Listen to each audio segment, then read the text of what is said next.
Welcome back, everyone. We're diving into something pretty cool today. It's all about using your favorite TV show to learn English. Not just watching it for fun, but actually turning it into a language learning tool. And the best part is the source material doesn't say which show. So it could be anything you're hooked on right now. Oh, that's brilliant. I mean, there's a reason we binge watch, right? It just grabs you and you want to keep going. That kind of motivation can be amazing for learning a language. Right. It's almost like sneaking in a workout while you're having dessert. Who wouldn't want that? Yeah. But before we get to the how, Mm. I'm curious about the why. Why does this even work? Like we've all heard about people learning languages from movies or music, Hmm. but is there actual science behind it? Yeah, there totally is. TV shows give you authentic language, like in a way textbooks just can't. You're not memorizing lists, you're hearing how people actually talk. The slang, the idioms, even just the natural rhythm of conversation. Yeah. And when you pair that with the emotional context of the story, well, it creates this powerful way to learn. Okay, that makes sense. I mean, we all have those lines from movies or songs that just stuck with us, right? The ones Yeah. that like really hit us emotionally. Mhm. They stick because they're tied to a feeling or a memory. It's almost like the language becomes part of your own life. Exactly. So let's break down the step-by-step guide from the source material, starting with setting goals. It might seem simple, but it's really important to stay focused, and to actually measure your progress. So think about what you're aiming for. Want to understand those fast conversations without subtitles? Pick up some, I don't know, maybe some British humor from a sitcom. Or maybe you want to really focus on clear language, slowly speech, making sure every word is easy to understand. Having that target in mind can really make a difference. And it helps you tailor your approach, right? Like if you're having trouble understanding fast dialogue, you can start with English subtitles and then slowly wean yourself off them. Exactly. And if you're all about expanding your vocabulary, our source recommends taking notes the old-fashioned way. Write down those new words and phrases, look them up, and then try using them in your own sentences. That reminds me of this time I was watching a cooking show and the host kept saying dollop. I had no idea what a dollop was, Hmm. but I heard it in so many different ways, and then I finally looked it up, and it just clicked. Now I use dollop all the time when I'm cooking. It's really satisfying. I love that. It shows how the context of a show can help you learn. And speaking of sticking with things, our source says speaking practice is key, and they recommend this cool technique called shadowing. Shadowing. What is that like? Following someone around in real life and repeating everything they say. Not exactly, though that would be interesting. Shadowing means pausing the show after a character speaks and then repeating what they said, trying to match their pronunciation, their rhythm, even their tone. It's like you're becoming their vocal double. Okay, that's way less creepy than my version. But I can see how it would be really effective, especially if you're aiming for that clear language, slowly speech. You're not just learning the words, you're learning how to say them clearly and confidently. Exactly. And the source also mentions that shadowing can help with those long, complicated sentences that sometimes trip us up. By copying native speakers, you start to get those natural pauses and intonation patterns. So it's like training your ears and your mouth to work together, almost like a dance. I like that. And don't forget about practicing dialogues too. You can do it by yourself, maybe act out a scene from the show, or even better, with a friend or another language learner. Oh, that's a great idea. It's one thing to practice alone, but having that back and forth with another person really steps it up. It's more engaging. It's almost like you're stepping into the show and interacting with other characters, even if those characters are just your friends. And speaking of the world of the show, the source also encourages using this as a chance to learn about the culture, those cultural insights. I love that part. It's like getting a glimpse into a different culture, right? The traditions, the slang, even how people show their emotions. There's so much to learn beyond just the words themselves. Absolutely. And comparing those things to your own culture can really make you understand both even better. You start to see how language shapes our worldview and how different cultures have their own unique ways of communicating. Okay, so we've talked about setting goals, using subtitles strategically, building vocabulary, shadowing, practicing dialogues, A&D, getting those cultural insights. That's a lot. And we're just getting started. We're just getting warmed up. This source doesn't stop there. They actually have some fun activities to make your learning even stronger. Oh, this is where it gets exciting. Because who wants to feel like they're back in school, with all those grammar rules and lists of words to memorize? This is about having fun with language learning, almost like a game. You got it. And one suggestion is to actually create your own games based on the show. Like, you could imagine designing a new challenge for the characters, Right. or coming up with trivia questions based on the plot or the dialogue. It's a fun way to use the language creatively, a bit more spontaneously. I love that. It's like you're taking the world of the show and making it your own language playground. Yeah. And it just sounds fun, which is so important to keep us going. I can already see myself coming up with those trivia questions, trying to stump my friends. And speaking of friends, the source also suggests using those online communities. If your show's got a big online following, maybe try joining a forum or a group where you can discuss episodes in English. Oh, that's brilliant. It's like having this global study group, all connected by their love of the show. And it could be such a safe space to practice your writing and speaking with people who get it, people who are into the same things you are. Exactly. Those interactions can give you valuable feedback and encouragement, too. You might even discover new ways of looking at the show, or pick up some slang you wouldn't have heard otherwise. It's like taking your language learning from solo practice to a team sport where everyone's rooting for each other. And it just sounds fun connecting with other fans from all over the world. Yeah, definitely. And don't forget about story analysis, talking about the themes, the characters' motivations, even just predicting what'll happen next, all in English, of course. That can really deepen your understanding of the language and all its little details. That's a great point. It's one thing to understand the plot, but when you really start digging into the why behind the characters, the symbolism, the messages, it takes your engagement with the language to a whole other level. Exactly. You're not just absorbing the words, you're really using them to figure things out, to understand what's going on. And speaking of actively using language, let's talk about how to improve pronunciation and speaking, to Yeah. get that clear language, slowly speech goal we talked about. Right. That's all about making sure our English is super clear and easy to understand, right? Yeah. Because what's the point of knowing all these fancy words if no one can understand us when we use them? Exactly. And the source suggests something simple but powerful. Pay close attention to the rhythm and intonation of the language. Notice how native speakers emphasize certain words and how their voices go up and down. It's almost like music. Oh, I love that analogy. Because language does have a kind of melody, right? And if you get that melody right, it makes such a difference in how natural your English sounds. I've noticed that even if I know the words, if the rhythm's off, it sounds weird, kind of robotic. Exactly. Here's something you can try. Repeat some lines from the show and try to copy the actor's intonation exactly. It might feel silly, but it's really good practice for your ear and your pronunciation. That's a great tip. And it's something you can do anywhere, right? Whether you're actually watching the show or just thinking about a scene, it's like having a mini language lesson in your head. Yeah, and let's talk about a technique that can really help you get those pronunciation patterns down shadowing. Remember, we talked about that before.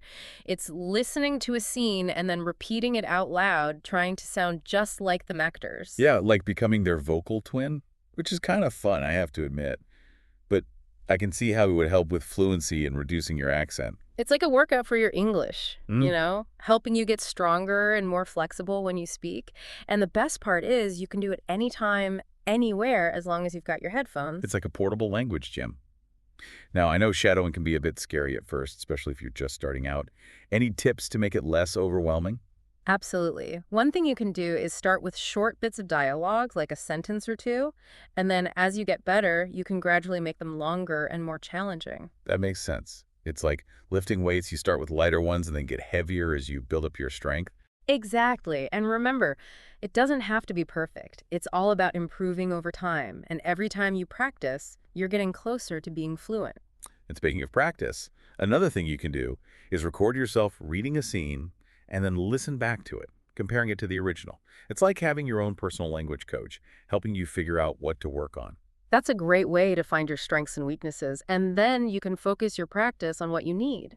Maybe you'll notice you're good with some sounds but not others, or that you rush through certain words. Listening back to yourself helps you fine-tune everything. Yeah, and it's also a cool way to track your progress over time. If you compare your recordings from a few weeks ago, you can actually hear how much your English has improved. It's like having proof of your language journey. Exactly. Now, about vocabulary, we're not just talking about memorizing lists here. The source recommends making your own glossary from the show. Pick words that are new to you or ones you find interesting and write them down. I love that. It's like making your own personal dictionary for the show. And I bet it helps you remember the words better because you're actually doing something with them, not just reading them passively. Exactly. And to make it even better, include the definition of each word or phrase and an example sentence from the show. You can even add your own notes or thoughts to help you remember. I love that. It's like you're creating your own commentary on the show's language. And it reminds me of something we said before about how important emotional context is. By connecting new words with scenes you remember, you're making them more meaningful, more memorable. Absolutely. Here's a fun challenge. Once you've got a good list of words, try using them in your own conversations or writing. It's like taking them for a test drive, seeing how they work in the real world. I bet it feels amazing when you can actually use a new word or phrase from the show. And speaking of challenges, here's one that can really boost your listening skills. Watch an episode without any subtitles and see how much you can understand. It might sound scary, but it's great training for your ears, making you rely on just your listening. It's like taking the training wheels off and seeing if you can ride a bike on your own.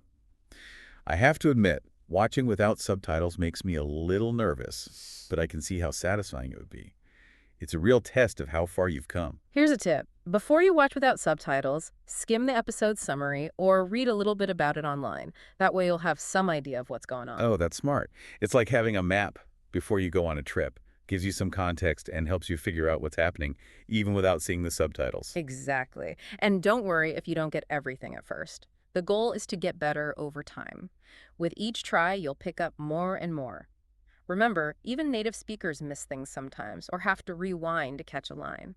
Just be patient with yourself and enjoy every little win. That's a good point. It's easy to get frustrated when you feel like you're not moving fast enough, but language learning is a marathon, not a sprint. And as long as you're enjoying it, you're doing great. Well said. And speaking of enjoying it, one of the best things you can do is watch a show you really, truly love. Oh, for sure. That's the whole point of this whole deep dive, right? Using something you're passionate about to help you learn. Because when you're into the story and the characters, you pay more attention to the language, you pick up new things, you practice without even realizing it. Exactly. It's like sneaking in a workout while you're having dessert. You get all the benefits without feeling like you're working hard. And there's so many incredible shows out there, different genres, different countries. You're bound to find one that clicks with you. Right. It's like having this whole world of language learning opportunities waiting for you. And it reminds me of what we were talking about before about setting goals. When you're picking a show to learn with, it helps to know what you want to achieve. Definitely. Are you trying to improve your listening? Get more vocabulary? Master a certain accent? Having that goal helps you choose the right show, one that matches what you want to learn. That's so important because not all shows are the same when it comes to learning. Some might have super complicated dialogue or lots of unusual words, while others might be more about slang or different ways of speaking. Exactly. So do your research, find a show that challenges you but isn't too overwhelming, and remember, you can always switch if one isn't working out. So true. It's all about finding the right show for you, something that fits your style and what you're interested in. And speaking of interests, why not watch shows that connect with your hobbies or things you're already good at? Oh, I love that. It's like getting double the benefit you're learning English and doing something you already enjoy. If you love food, you could watch cooking shows or travel shows about different cuisines. Or if you're into history, you could watch historical dramas or documentaries. That's such a great way to make language learning feel more real and interesting. And I bet it's easier to remember new words when they're tied to something you already know and care about. Exactly. It's like building a bridge between your current knowledge and the new language you're learning. Speaking of bridges, here's a way to connect passive watching with active learning. Take notes while you're watching. That's a great tip. It's so easy to just zone out and let the show wash over you, but taking notes makes you pay attention. You have to look for new words and phrases and think about what they mean. Right. It's like you're having conversation with the show, asking questions, making observations, writing down your thoughts. It doesn't have to be complicated, just a few words that jump out at you or a question you want to look up later. Exactly. And writing things down helps you remember them better. It's like you're creating your own study guide for the show. Speaking of study guides, another classic technique is making flashcards for new vocabulary and grammar. Oh, that's a classic for a reason. It works. And there are so many ways to make it fun. You can use colors, pictures, even record yourself saying the words to practice your pronunciation. That's a great idea. And don't be afraid to get creative with the content, Instead of just writing the definition, maybe write a sentence from the show that uses the word, or even draw a little picture to represent the meaning. Exactly. The more creative you get, the more you'll remember. And don't forget to look at your flashcards regularly to keep those words fresh in your mind. Right. Repetition is so important when you're learning a language. And speaking of repeating things, another great technique is to say lines or dialogues from the show out loud over and over again. That's fantastic for improving fluency and accuracy. It goes back to that clear language, slowly speech idea. When you repeat things slowly and carefully, you're teaching your mouth how to make the sounds correctly and clearly. It's like vocal exercises for your English. It's especially helpful for those tricky sounds that are hard for non-native speakers. Like, I know a lot of people struggle with the th sound. Repeating lines with that sound can really make a difference. Absolutely. Don't be shy about exaggerating the sounds at first. It might feel silly, but it can help you get the hang of it. Right, like stretching before a workout. And once you're comfortable with the individual sounds, you can start working on putting them all together smoothly. Exactly. And don't forget to record yourself and listen back to how you sound. It helps you hear yourself objectively and find things to improve. That's a great tip. It can also be super encouraging to hear how much progress you've made. It's like tangible proof that you're getting better. And speaking of encouragement, it's really important to set realistic goals and celebrate your achievement. Oh, absolutely. It's easy to get discouraged if you feel like you're not moving fast enough, but remember, learning a language takes time. It's a marathon, not a sprint. And every step forward is a win. Exactly. So don't worry about becoming fluent overnight. Set smaller goals, like learning 5 new words every week or watching 1 episode without subtitles. And when you reach a goal, take a moment to appreciate how far you've come and give yourself a little reward. That's so true. It's easy to get caught up in what's next and forget to celebrate what you've already accomplished. So let's all make a promise to enjoy those small victories, whether it's finally understanding a tricky phrase or having a conversation in English without feeling totally lost. I love that. And speaking of celebrating, a fun way to reward yourself is to watch a movie or TV show in English as a treat. Oh, that's perfect. It combines fun and learning. It's like giving your brain a break while still immersing yourself in the language. And it can be really motivating to see how much you understand without needing subtitles or translations. Exactly. It's a great way to see how much you've learned and how far you've come. And it's a great way to discover new shows and movies. It's like opening up a whole new world of entertainment. Absolutely. So here's to all the language learners out there who are using their love of TV shows to get better at English. Keep watching, keep learning, and most importantly, have fun. Wow, we've covered a lot today, from like figuring out dialogue to that shadowing technique. But what I really take away from all this is how we can turn something we already love, watching TV, into this secret tool for learning English. It's about taking that passion and making it work for you. And what strikes me is that anyone can do this. It doesn't matter if you're just starting or you're already pretty good at English. There's something here for everyone. It's funny, when I think about how I learned languages in school, it was all textbooks and drills, and it felt like a chore. But this way, using a show you actually enjoy, well, it just makes the whole thing so much more fun. Yeah, it's like tapping into that natural curiosity we all have, Yeah. that desire to connect with stories and characters. And when you're truly hooked, that's when the language really starts to sink in without you even realizing it. I think we've given our listeners a ton of awesome strategies to try. But before we wrap up, I'd love to leave them with one final challenge, something they can actually do. I'm all for it. Let's make it specific and something that'll inspire them. Okay, listener, here's the deal. Think about your absolute favorite show, the one you can't stop watching right now. Now, pick just one thing from that show that you can use to practice your English today. Maybe it's a character whose accent you love. Try shadowing one of their scenes. Really focus on getting that clear pronunciation. Or maybe there's a line you just can't get enough of, something funny or that really means something to you. Write it down, break it apart, see if you can use it in a conversation today. And if you're feeling really ambitious, try writing a quick summary of the last episode, in English, of course. It's a great way to see how much you understand and to practice your writing. The important thing is to keep it fun, keep it consistent, and remember that every little effort gets you closer to your language goals. So go out there, dive into your favorite show, and let the language learning adventure begin. And let us know how it goes. We'd love to hear about your successes, what challenges you, and all the creative ways you're using TV shows to improve your English. Happy watching and happy learning.